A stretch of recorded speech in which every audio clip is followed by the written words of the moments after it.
1,00,000 बार लिखो कि मैं गलत था, नहीं तो तुम इस कमरे के बाहर कदम भी नहीं रख पाओगे। अच्छा लिखता हूँ।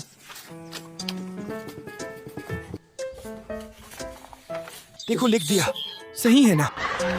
ऐसे नहीं, 1,00,000 बार लिखो कि मैं गलत था, मैं गलत था, इस तरह से गिनकर। इस तरह से तो नहीं लिख पाऊंगा। तुम लिख रहे हो या मैं काली जी का रूप धारण करूं? अच्छा मैं लिख रहा हूँ, तुम शांत हो जाओ।